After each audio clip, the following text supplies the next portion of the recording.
Je suis venue parce que je veux attirer l'attention de tous les influenceurs du Cameroun. Mon enfant, lundi, j'amène mon enfant à la clinique La Main du Secours pour se faire circoncier. Le monsieur, on part, il est anesthésie et tout au moment de couper. Étant donné que je tenais l'enfant, moi je tenais l'enfant, mon dos était tourné, mon frère lui tenait les pieds avec quelques infirmières. Quand il veut couper, mon frère lui dit pas une fois, mais 2 fois, le docteur, c'est comme si le ciseau s'y est en bas, on dirait que vous avez pris la chair en dehors de la peau. Le docteur dit qu'il n'aime pas que d'abord quand la famille ancre et tout, on veut lui apprendre son travail. Malgré les avertissements de mon frère, le gars a quand même coupé. Quand il coupe comme ça, mon fils a poussé un cri de douleur. Je me tourne, je vois le sang jaillir de partout. Je demande au médecin là, pourquoi le sang sort comme ça? On a circoncisé tous mes neveux devant moi. Je n'ai jamais vu le genre de sang qui sort seulement comme ça. C'est comment? Il dit que non, la lame a un peu blessé. La lame a un peu blessé le sexe de l'enfant. Il me dit un peu, alors que le gars avait à couper. Oh. Il avait à couper le chapeau rose là.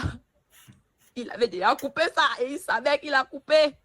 Il savait qu'il a coupé. Maman, je reste comme ça, l'enfant ne fait que saigner.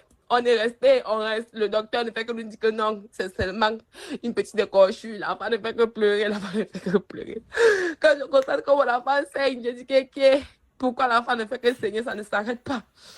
Elle nous dit que non. En compensation, ils vont faire le pansement gratuitement. Ils vont faire le pansement gratuitement et tout. Après, maman, l'enfant pisse le sang, l'enfant ne pouvait plus pisser. Je porte mon enfant avec ma mère pour l'amener à gynéco. Quand on arrive devant un gynéco, quand on va ancrer, tac, les choses de Dieu. Ma tante m'appelle.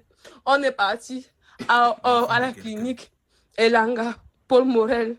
C'est là-bas que, dès que j'ai amené l'enfant, on l'amène directement au bloc opératoire. Le chirurgien m'appelle en larmes. Il me dit que, Seigneur, il a coupé le gland de l'enfant.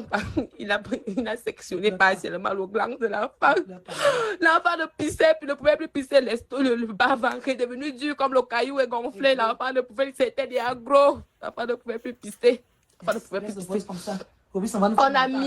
On a mis la sonde à mon enfant. À cause de cet homme. Et je repars comme ça là, avec les enquêteurs aujourd'hui pour arrêter le monsieur. Ils partent s'enfermer dans une pièce avec la promotrice et le meurtrier là. Ils partent s'enfermer dans une pièce. Ils refusent que j'ancre. Les enquêteurs que moi j'amène pour arrêter. Le monsieur même était là, le meurtrier même était là. Il était là. On l'a laissé, sachant qu'il pouvait fuir. Quand on arrive là-bas, le monsieur essaye de fuir. Il part passer par derrière. C'est ma soeur qui le voit. Ma soeur l'appelle. Ma soeur l'appelle. Ce monsieur, on donne la convocation qu'il va venir. Il va venir dans quelle convocation? Il a déjà fui. Je suis comme on parle. Si même le monsieur là, il a en train de fuir. Il a fait comme ça. Il a détruit la vie de mon enfant. Je veux la justice. Je veux la justice pour mon enfant. Likez Bonsoir. Likez et partagez la vidéo au maximum la famille. Que cette affaire puisse toucher le plus de monde possible. Cette jeune fille a taillé au micro d'un inconnu pour une somme d'argent. Mais quelques temps plus tard, elle commence à vomir des asticots. Histoire vraie. L'affaire se passe. Je ne donne pas le nom du pays. Sinon, les poseuses de nattes ministérielles vont m'organiser.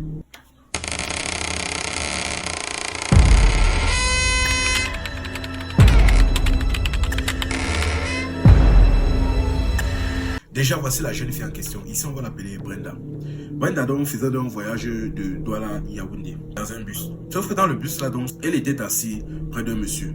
Et le monsieur là, apparemment, selon la fille, était plutôt sympa. Ils ont facilement sympathisé, ils ont fait connaissance et ils discutaient bien.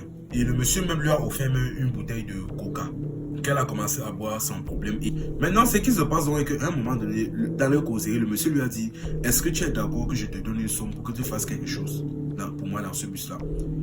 Elle a plus ou moins compris ce qu'il voulait dire par là, mais elle a dit: bon, D'accord, mais ça va dépendre exactement de ce que tu veux. Il lui a dit, je veux que tu me chantes au micro. Il a donné la somme. La jeune fille a dit non. Il est hors des questions. Il a encore augmenté, elle a refusé, il a encore augmenté. Elle a fait la quantité, finalement, elle a accepté. Bon, après, il a réfléchi, il a dit que bon, la jeune fille est un peu stressée, mais il a dit que bon, ne t'inquiète pas, vu comment ils sont disposés, et en plus de cela, c'est un peu sombre, personne ne les voyait. La jeune fille a donc accepté. Selon elle, elle cotisait depuis un certain temps pour ses cours de langue et pour certains business et projets, etc. Bref, elles ont toujours une raison. La jeune fille s'est mise à lui chanter au micro. Sauf qu'à un moment donné, le monsieur a bloqué la tête de la jeune fille et a lâché le liquide à l'intérieur. Là, la jeune fille s'est levée totalement fâchée. Elle n'a pas fait de bruit, mais la jeune fille explique que pendant toute la suite du voyage, elle ne parlait plus au monsieur. Cette fois-ci, c'était comme ennemi. Tellement la situation l'avait dégoûté. À la fin, avant de quitter le bus, donc, il a remis donc la somme à la jeune fille et ainsi que son numéro, et ils se sont quittés.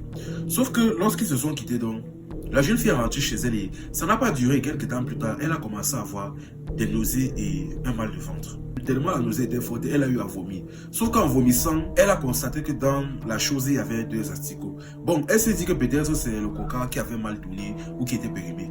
Elle a simplifié l'affaire. Mais le temps est passé, ses douleurs de ventre ont commencé à s'accentuer. Le temps passé, elle faisait qu'avoir de plus en plus mal au ventre. Elle ne faisait que se plaindre. Sa mère a donc constaté l'affaire, donc il l'a amenée à l'hôpital. Mais sauf qu'une fois à l'hôpital, le docteur, après l'avoir ausculté, avoir fait divers scanners, il dit qu'il n'y a rien, il ne voit rien.